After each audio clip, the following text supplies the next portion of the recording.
Halo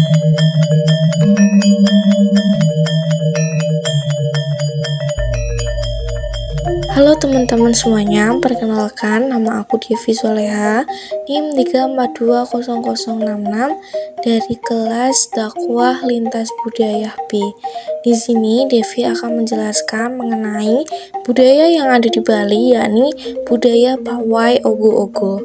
Ogo-ogo itu sendiri merupakan sebutan yang diambil dari kata oga-oga, yakni berasal dari bahasa Bali yang artinya sesuatu yang digoyang-goyangkan. Pada tahun 1983 merupakan bagian yang penting dalam sejarah ogo-ogo di Bali. Pada tahun itu mulai dibuat wujud-wujud putakala yang berkenaan dengan ritual nyepi di Bali. Ketika itu, ada keputusan presiden yang menyatakan bahwa hari Nyepi sebagai hari libur nasional. Dan semenjak itu juga, masyarakat mulai membuat perwujudan onggokan yang kemudian disebut dengan kata ogoh-ogoh di beberapa tempat di Denpasar. Nah, budaya baru ini semakin menyebar ketika ogoh-ogoh diikutsertakan dalam pesta kesenian Bali ke-11. Biasanya orang awam mendefinisikan ogoh-ogoh adalah boneka raksasa yang diarak mengelilingi desa pada saat menjelang malam sebelum Hari Raya Nyepi, yang diiringi dengan iringan gamelan Bali yang disebut dengan bleganjur, yang nantinya ogoh-ogoh tersebut akan dibakar.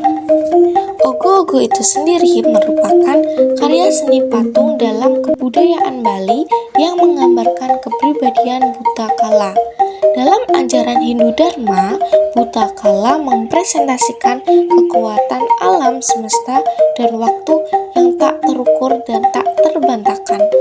Dalam perwujudan patung yang dimaksud, Butakala digambarkan sebagai sosok yang sangat besar dan menakutkan, biasanya dalam wujud raksasa.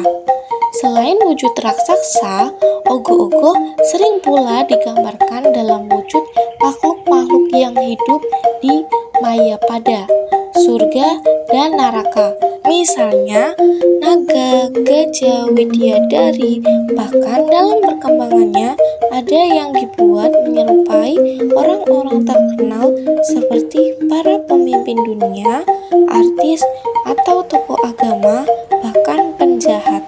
Sebelum memulai pawai ogo-ogo, biasanya para peserta pawai ogo-ogo melakukan minum-minuman keras tradisional yang dikenal dengan nama arak.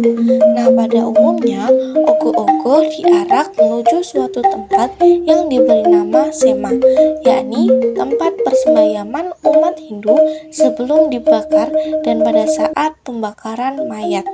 Kemudian, ogoh-ogoh yang sudah diarak mengelilingi desa tersebut kemudian dibakar.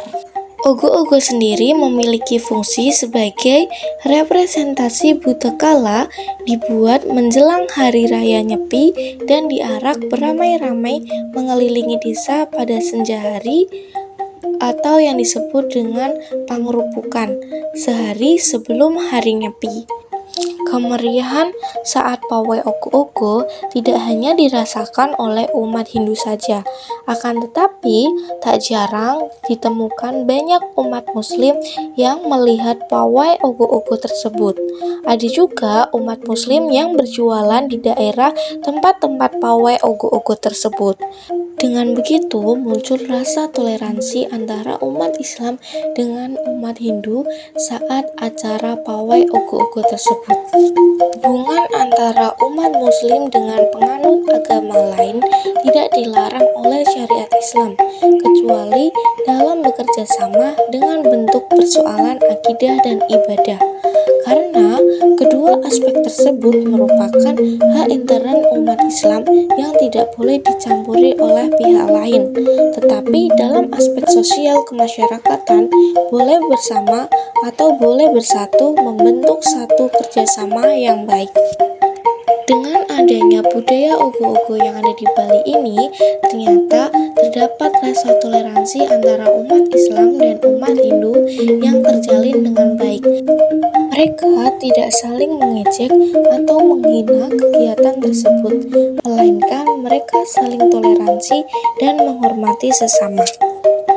Mungkin itu saja dari saya. Semoga apa yang saya jelaskan tadi bisa bermanfaat bagi kita semua.